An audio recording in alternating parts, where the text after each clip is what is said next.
Amin. Rian. Tahu saya itu mungkin ya, yang mungkin untuk ke situnya itu belum mungkin, karena mungkin dia pernah sekolah, mungkin kalau di daerah Blitar sana dia mungkin pernah sekolah, karena yang saya tahu bapaknya dulu juga orang beragama. Setelah meninggal itu mungkin ya mungkin untuk biaya hidup mungkin ya agak minus, lalu dia pulang ke sini. Oke guys, jadi gini, kita nggak tahu namanya Mas siapa, tapi yang jelas beliau itu ibunya asli orang sini, dan dulunya beliau itu dari keluarga yang berada. Sekarang tinggalnya sebatang kara. Mudah-mudahan dengan vlog ini ada yang melihat, ada yang notice, karena Mas ini mohon maaf, tunawicara dan tunarungu. Jadi komunikasinya itu bahasa isyarat tuh beliau tidak bisa gitu. Jadi kalaupun memang ada yang notice gitu ya dari pemerintah setempat atau dari kelurahan atau dari manapun gitu ya, bisa ngasih edukasi lah ya secara komunikasi bahasa isyarat atau apa. Kayaknya di setiap pemerintah ada ya pendidikan untuk, mohon maaf untuk difabel, dan biasanya butuh bimbingan dari shadow gitu ya. Mudah-mudahan dinotis dan kita larisin ya UMKM Mas, kita sebut Mas istimewa gitu ya. Larisin di depan Candi Pari, persis siapa ya? Iya. Kecamatan apa Pak? Kecamatan Porong. Kecamatan Porong, Kelurahan? Desa Candi Pari. Desa Candi Pari, Kelurahan? Iya desa Mbak. Oh desa ya, Desa Candi Pari, Kecamatan Porong, Kabupaten Sidoarjo. Ya Mas ya, sukses, tos. Kita larisin ya. Terima kasih. Begitu bisa. Yang ngegas, bye. Hai guys people, tadi saya habis beli pentol. Terus UMKM tadi yang beliau tunarungu dan tunawicara, dan saya tertarik ingin masuk ke Candi Pari dan kita ngobrol-ngobrol sama kuncennya Candi Pari ya. Mudah-mudahan ada manfaat dengan kita datang ke sini. Tugasnya di sini dua Mbak, yang benar-benar pure di sini. Satu itu bantuan setiap 1 minggu 1 kali hari Senin, sama khusus bantuan dari provinsi itu saya minta untuk membersihkan yang atas Mbak. Jadi dia nggak masuk setiap hari, tapi kalau di atas kotor itu saya telepon Mbak. Oke, kita naik ya guys, biar tahu dalamnya. Kalau Candi Pari ini dibangun pada intinya sebagai tanda moksa atau menghilangnya laki-laki yang bernama Jaka Penelepon. Kalau Candi Sumur itu istrinya yang bernama Nyai Roro Walang Angin, karena mereka berdua berjasa ke Majapahit. Waktu Majapahit gagal panen itu minta suplai padi dari sini.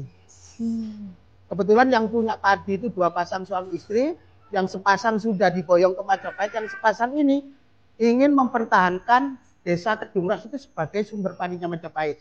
Jadi desa Candi Pari ini sebelum adanya bangunan candi bernama Desa Kedungras, karena prajurit Majapahit perintah dari Raja Hayam Wuruk untuk membayar sepasang ini, Jaka Perlegan dengan kesenian Nyai Roro Walang Angin ini, maka dia ditangkap Pak. Setelah ditangkap itu, sebelum meninggalkan Desa Kedungras, untuk yang terakhir kalinya Jaka Perlegan minta izin untuk masuk ke Lumbung Padi. Jadi sebelum ada candi, ini adalah Lumbung Padi. Istrinya minta izin untuk mengambil air di sumur, alasannya dijadikan bekal dalam perjalanan, tapi setelah dikasih kesempatan seperti itu, keduanya tidak kembali. Jaka kandalkan moksa di tengah lumbung padinya, istrinya moksa di sekitar sumur tempat dia mengambil air. Jadi untuk tanda moksanya sepasang suami istri itu, Raja Hayam Wuruk nyuruh membangun 2 buah candi ini. Setelah dibangun, Candi Pari ini difungsikan untuk tempat sembayangnya orang Hindu. Jadi Candi Pari ini adalah candi Hindu, cuma orang Candi Pari nggak ada yang beragama Hindu. Jadi yang melakukan kegiatan ritual ke sini dari luar desa Candi Pari. Dari luar desa Candi Pari setiap hari ya? Nggak setiap hari Mbak. Jadi mungkin hari-hari tertentu. Tapi Candi Pari ini sudah pernah direnovasi Mbak, mulai tahun 94 sampai 99. Tapi kalau yang dalam ini masih asli semua, kecuali yang luar bata yang jelek yang ditumbuhi lumut itu ada. Gitu ya. Mohon maaf Pak, ini kalau kita mau masuk ke sini ada tiket atau trip? Kalau tiket itu enggak ada Mbak, cuma itu pengunjung itu mungkin mereka ikut berpartisipasi ngasih tip ke kami, tapi kami nggak bisa menentukan harus gini enggak, seikhlasnya. Tapi dana itu kami kembalikan untuk operasional. Operasionalnya sendiri kok setiap bulan kopi dada hatian dari mana? Saya merokok kocok sendiri. Oh gitu, Masya Allah guys. Jadi Candi Pari ini adalah salah satu warisan budaya wisata lokal Provinsi Sidoarjo. Dan kebetulan dari Bapak Sahroni bilang, Candi Pari ini tidak ada ketentuan harga tiket masuk, betul ya Pak? Iya, Dikarenakan dilarang ya Pak ya? dilarang. Nanti yang bisa membuat harga tiket itu mungkin dari Dinas Pariwisata. Nah, baik. Jadi, kalau untuk operasional sendiri kebanyakan memang swadaya. Nah, kalau ngomongin swadaya, jadi otomatis tidak bisa dong Candi Pari ini jadi bagus-bagus amat gitu. Karena apa? Operasional yang pasti setiap bulan itu tidak ada. HTM-nya tidak diperbolehkan. Ya monggo. Jadi dinas terkait, Dinas Pariwisata, Olahraga setempat, Sidoarjo, ayo kita kembangkan wisata ini. Gimana caranya wisata ini bisa berkembang baik gitu ya Pak? Iya.